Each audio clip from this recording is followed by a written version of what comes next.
বিশ্বের সেরা ফুটবলার তবু বারবার পেনাল্টি থেকে গোল করতে ব্যর্থ। লিওর বিখ্যাত বাঁ পায়ে কি এর জন্য দায়ী? মেসির পায়ে জাদু, কিন্তু পেনাল্টি স্পটে কেন বারবার ধাক্কা? রহস্যের খোঁজে রয়েছে ফুটবল বিশ্ব সেরা মেসিও কি পেনাল্টিতে দুর্বল? পরিসংখ্যান ফাঁস করলো চমকপ্রদ তথ্য। 4 বিশ্ব রেকর্ডের মালিক, তবু পেনাল্টিতে কেন সাধারণ? মেসিকে ঘিরে নতুন বিতর্ক শুরু হচ্ছে।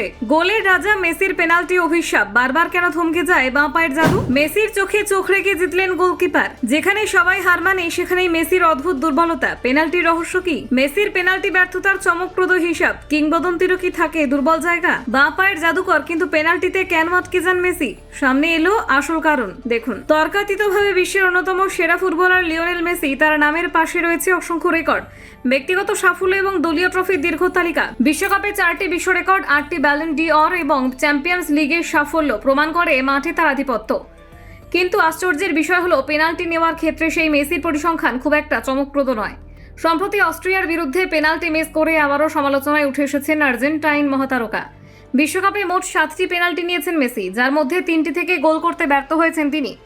2018 সালে আইসল্যান্ড এবং 2022 সালে পোল্যান্ডের বিরুদ্ধে তার পেনাল্টি আটকে দিয়েছিলেন গোলকিপাররা। আন্তর্জাতিক ফুটবলে মেসি 31টি পেনাল্টির মধ্যে 25টিতে গোল করেছেন। ক্লাব ফুটবল মিলিয়ে 149টি পেনাল্টির মধ্যে তার সফলতা 116 বার। একজন সাধারণ ফুটবলারের জন্য এই পরিসংখ্যান ভালো হলেও মেসির মতো সর্বকালের অন্যতম সেরা খেলোয়াড়ের ক্ষেত্রে তা অনেকের কাছে কিছুটা অপ্রত্যাশিত। মেসি সাধারণত তার অসাধারণ ড্রিবলিং, নিখুঁত পাস, দুরন্ত ফিনিশিং এবং খেলার গতি নিয়ন্ত্রণ করার ক্ষমতার জন্য পরিচিত। তার বাঁ পায়ের জাদুতে বহু ম্যাচের ভাগ্য বদলে গেছে, তাই পেনাল্টি স্পট থেকে তার মাঝে মধ্যে ব্যর্থতা ফুটবল প্রেমীদের কাছে আরও বেশি বিস্ময়ের বিষয় হয়ে দাঁড়ায়।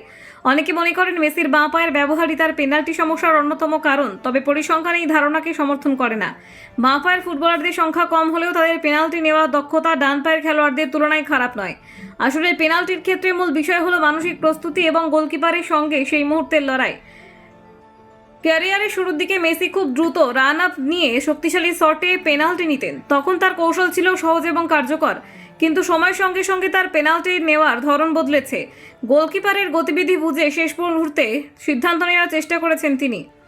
আধুনিক ফুটবলে পেনাল্টি শুধু শট নেওয়ার বিষয় নয়, এটি এক ধরনের মানসিক যুদ্ধ। গোলকিপার এবং শট নেওয়া ফুটবলার দুজনেই একে অপরকে বিভ্রান্ত করার চেষ্টা করেন। অনেক ফুটবলার শেষ মুহূর্ত পর্যন্ত অপেক্ষা করে গোলকিপারের ঝাঁপানোর দিকে বুঝে উল্টো দিকে শট নেন। অস্ট্রিয়ার বিরুদ্ধে মেসির পেনাল্টির ক্ষেত্রেও সেই মানসিকতার লড়াই গুরুত্বপূর্ণ হয়ে উঠেছিল।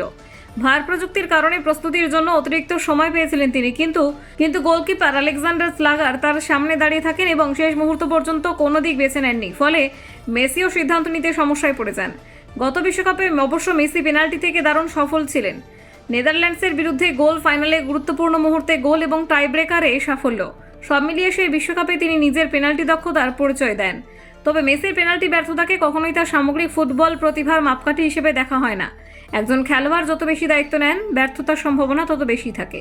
মেসি বছরের পর বছর দলের সবচেয়ে গুরুত্বপূর্ণ মুহূর্তে সামনে দাঁড়িয়ে সেই দায়িত্বই পালন করেছেন।